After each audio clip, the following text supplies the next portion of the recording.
Hi everyone, Christina here. Welcome to another video at my YouTube channel and blog. Today I'm going to be experimenting with the new shimmer powders from Nuvo. This is sort of like a powder watercolor product, and there have been some similar products on the market for a number of years, but I've never tried them. So this is sort of a new concept for me, and I thought I would show you kind of my experimentation with these 7 new colors from Nuvo. So I'm using some Canson Montval watercolor paper today. This is a 4x6 block. So it's a stack of watercolor paper that's gummed on all 4 sides. And I'm going to use this for my first experiment. I'm using the color Atlantis Burst. This is the first color I'm going to use. And I sprayed down that entire area with some water. So lots of water is on this watercolor paper. And as I kind of tap the bottle and get that powder to come out just a tiny bit, that color hits the water and just starts spreading in these cool kind of almost firework shapes. And I think it's really kind of neat. So I sprayed some more water on top and kind of picked it up and moved this around, trying to get those colors to move. Now at this point, I realized this can get kind of messy because as I sprayed the water on top, it kind of had an overspray out onto the rest of my work surface. So you might want to put down something that will protect your work surface. This is just something that I kind of gathered as I was experimenting, but I never really did anything to prevent it. So, well, there you go. That's my experimenting for you. So I moved on to this blue shade, and you can see that there's like navy blue little bits of powder in there as well. From what I gather, these powders are sort of like different colors of pigment all combined, and they also have a shimmer in them as well. So you get kind of like a mixture of colors with kind of a pearlized shimmer. Now using Storm Cloud, and I'll have all of these colors listed down below in the supplies list if you want to check out any of these colors specifically.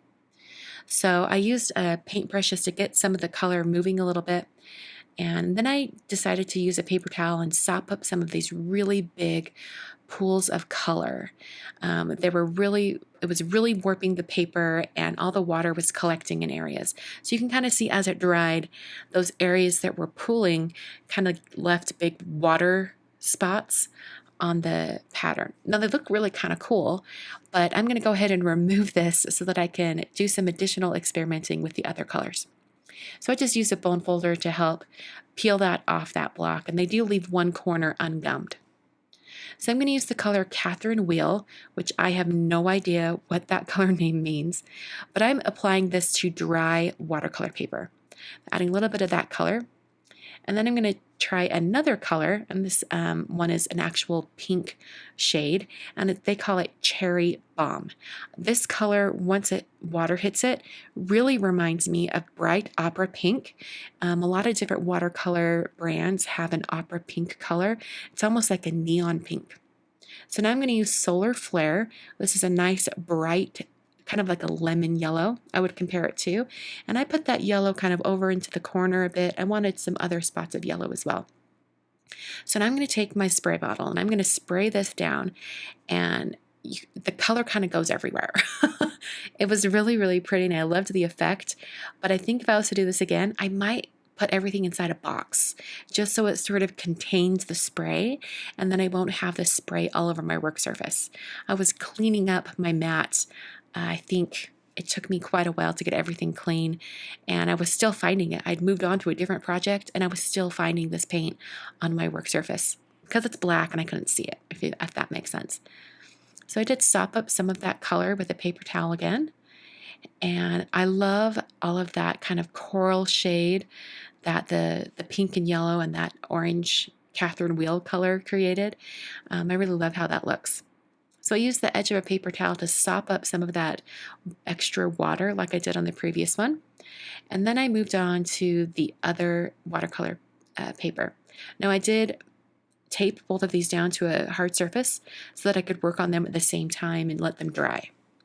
So I've wet the entire area, and now I'm going to use Violet Brocade. I think it's called Violet Brocade. And I'm just going to pounce those dots of powder onto this. This entire background is going to be one of the colors. You can really see the vibrancy of all the different shades, this purple and red and blue. And as you spray it, the colors start moving around even more. It's a really cool effect, and you can get some really organic watercolor backgrounds this way. I really loved how this one turned out, especially because I only used one of the colors. I think this shade, this color, plus the cherry bomb, I think those are my favorite. In fact, I'm pretty sure I'm going to have to experiment some more and try using those two together on a background. I think that would be gorgeous. So I did sop up more water on this one, and these dried so cool looking. I can't wait for you guys to see it. I'm going to show you a little more of what I did, kind of sopping up water, using a paintbrush to get some of those colors moving, because I could see that there were areas where the powder was just more intense, and I wanted to kind of separate that out, get the color moving. So I did help that with the paintbrush. So here are the backgrounds. They're partially dry at this point. I just wanted to show you what they look like when they're not quite completely dry. And then I let these dry for a couple hours. I walked away, I had other things to do, and I came back, and this is what they looked like. Now I'm going to zoom in because I wanted to show you what happened. In some of the areas where the powder was pretty intense, after it dried, it left behind the powder granules. So you can see that there's still some powder left behind. Now, if you were to press your finger down and kind of rub this, you would get streaks of color, which could be a cool look, but not really what I was going for today. So I ended up taking a paper towel and just really gently wiping these off. And this is when I discovered that that shimmer and a little bit of the color was coming off on the paper towel. And I was starting to get a little bit concerned because I don't want to send this card to someone and have them coated in shimmer when they touch the card. So I'm actually going to do something to protect that watercolor piece. I'll come back to it in a minute. For now, I'm going to take the You Da Best die set. This is from Kathy Zielske and Simon Says Stamp. And I ran this die cut through my die cutting machine using black cardstock 8 times. And that's because I wanted to do 2 of these greetings, one for each card that I'm creating, and I wanted them to be stacked in groups of 4. So they're nice and thick.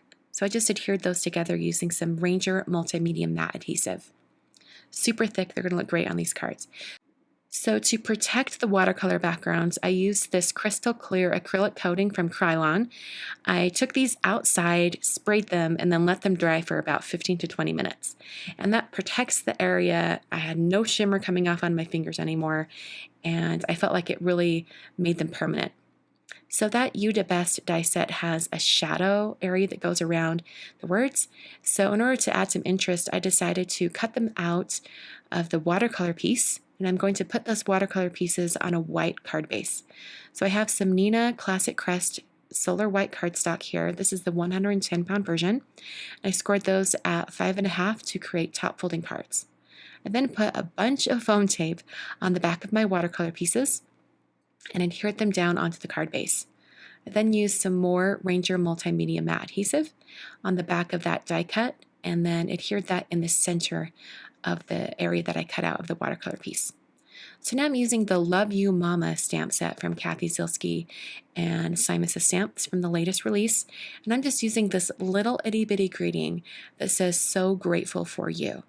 So I'm taking a strip of black cardstock and I'm going to prep it with an anti-static powder tool, and then I'll stamp this greeting in some Versamark ink. And in order to just make it a little bit easier, since I'm making 2 of these cards, I'm actually going to stamp it once, pull out that black cardstock and rotate it, and then stamp it again without needing to remove that stamp from my MISTI tool or anything like that. It's in the exact same spot where it was before, so I can just stamp it down once again. So I'm going to use some white embossing powder. I'm using some alabaster embossing powder from Burtis Monroe. I'll just dip each end of this cardstock piece in the embossing powder so that it coats that stamped area. And then I used a heat tool to heat set this until it was smooth and melted. So I cut these down to really little narrow strips, and then I applied some Darice thin foam strip adhesive on the back of each of these greetings. I then placed it onto the card right below that large sentiment area that I die cut before. So that pretty much finishes up these cards for today. I really loved the fun backgrounds that were created using the Nuvo shimmer powders. I can't wait to try out some more of these, experiment with them even more. Thanks so much for watching today's video. I'll be back very soon with another one. Thanks for watching.